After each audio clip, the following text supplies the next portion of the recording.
Nah, hari ini kita akan belajar matematika. Kita akan belajar mengurutkan berbagai macam pecahan. Nah, bagaimana caranya? Kita akan belajar bersama tentang mengurutkan berbagai macam pecahan. Tetap semangat belajar matematika. Nah, kita hari ini akan belajar mengurutkan berbagai macam pecahan. Nah, di sini ada 0,4, 1/2, 25%, 4/5, 1,75. Ini jadi ada berbagai macam jenis pecahan. Ini desimal.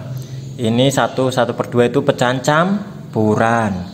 25% itu pecahan persen, ya. 4/5 itu pecahan biasa. 1,75 itu pecahan desimal. Nah, dari berbagai macam bentuk pecahan ini kita disuruh untuk mengurutkan dari yang terbesar maupun dari yang terkecil. Nah, bagaimana caranya? Untuk mengurutkan berbagai macam pecahan ini, kita harus merubah semua pecahan menjadi satu jenis pecahan yang sama. Nah, kalau Pak Ardi biasanya merubahnya adalah ke pecahan desimal semua. Jadi semua pecahan ini, semua jenis pecahan ini kita rubah ke pecahan desimal semua. Baru nanti kita urutkan. Ya, jadi langkah pertama adalah merubah semua macam pecahan ini menjadi pecahan yang sama, yaitu pecahan desimal. Nah, yang pertama ini 0,4. 0,4 itu sudah pecahan desimal, jadi tetap 0,4. Ya, tetap. Nah, kalau ini 1/2 itu pecahan campuran. Kita rubah dulu menjadi pecahan desimal. Caranya adalah kita tulis 1/2. Kita rubah menjadi pecahan biasa dulu. 1 dikali 2 ditambah 1, ya. 1 dikali 2 tambah 1/2 sama dengan 3/2. Nah, setelah ketemu pecahan biasa, kita rubah menjadi pecahan desimal dengan cara pembagian bersusun atau porogapit. Kita belajar porogapit juga. 3 dibagi 2. 2 dikali berapa yang hasilnya tidak lebih sama dengan 3 atau kurang dari 3, yang mendekati 3, ya. 2 kali 1 2, berarti di bawah 3. Coba 2 kali 2 4, di atas 3. 2 kali 2 itu 4, di atas 3. Maka kita gunakan yang 2 kali 2. 2 kali 1. Kita gunakan 2 kali 1 yang hasilnya di bawah 3, ya. Maaf, kita gunakan 2 kali 1. Nah, ini 2 kali 1 hasilnya 2. Kita kurangkan 1. Pak, 1 dibagi 2 tidak bisa. Nah, setelah syarat pembagian bersusun itu, kita boleh menambahkan koma atau 0 setelah ada pengurangan, ya. Jadi banyak yang salah persepsi.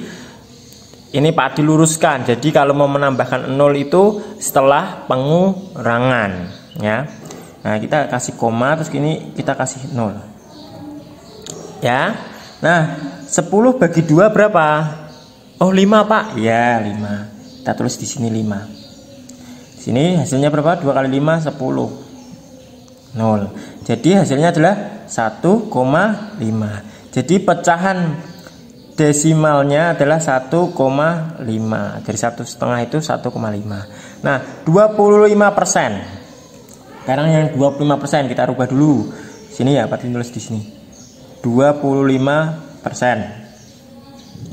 25% itu sama dengan 25/100, ya. 25% itu sama dengan 25/100. Kita rubah menjadi pecahan desimal. Caranya adalah ini kita coret, 0-nya kita coret 1, komanya kita majukan 1. Kita coret lagi 1, komanya kita majukan 1.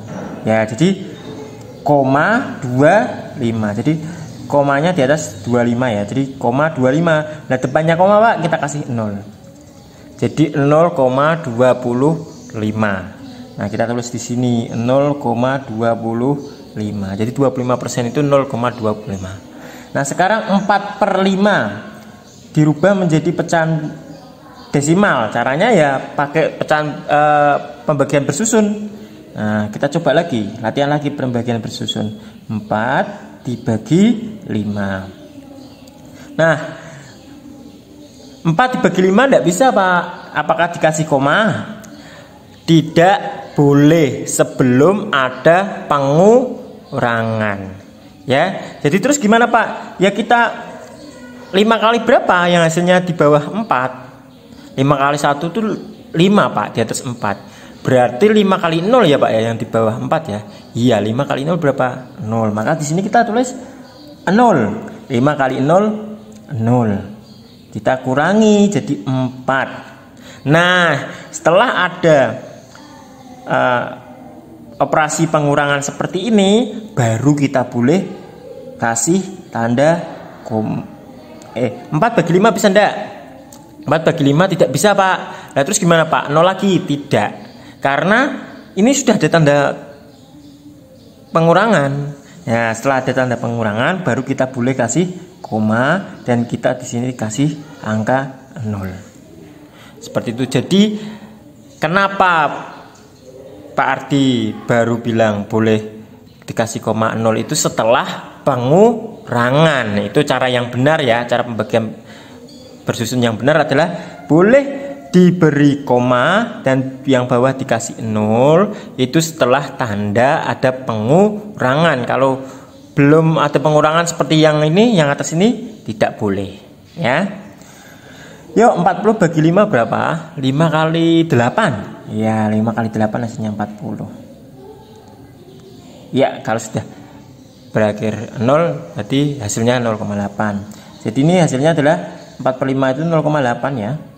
0,8 kita tulis di sini. Nah, 1,75 itu sudah bilangan desimal ya, Nang. 1,75.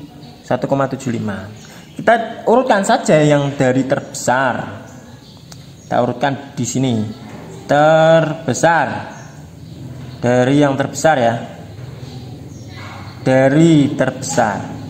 Kita lihat, ini sudah pecahan desimal semuanya. Jadi kita sudah bisa mengurutkan. Kita urutkan dari angka sebelum koma atau sebelah kiri koma ya. Dari yang paling kiri dulu.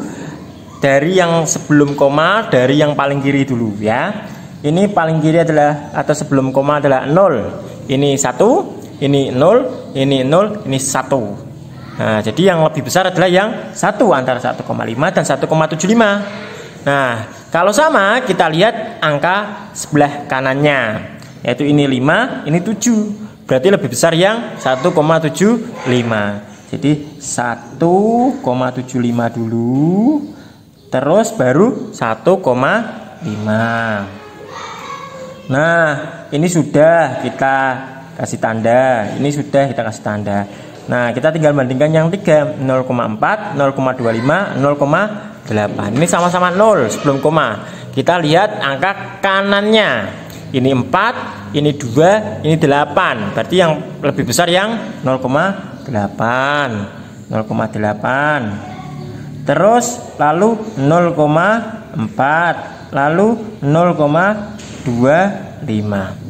Seperti itu. Nah, dari yang terkecil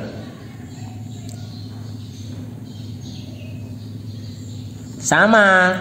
Nah, kita bandingkan yang sedikit dulu dari yang sebelah kiri. 0 dan 0, 1, 0, 0, 1. Karena dari yang terkecil, berarti kita cari bilangan yang kecil dulu. 0, 1, 0, 0, 1. Jadi yang lebih kecil adalah yang 0 ya. Nih 0,4, 0,25, 0,8. Kita bandingkan kalau sama-sama angka yang paling kiri adalah 0, kita lihat angka kanannya. Ini 4, ini 2, ini 8. Yang paling kecil yang mana? 0,25. Lalu 0,4. Lalu 0,8. Lalu tinggal 1,5 dan 1,75. Sama-sama 1 Pak. Kita lihat angka kanannya. Ini 7, ini 5. Yang lebih kecil yang mana? 1,5. Lalu 1,75. Nah, caranya seperti itu. Tetap semangat belajar matematika. Ini Pak harap kalian harus tetap semangat belajar walaupun belajar daring atau belajar dari rumah. Kelas 6 kita bisa.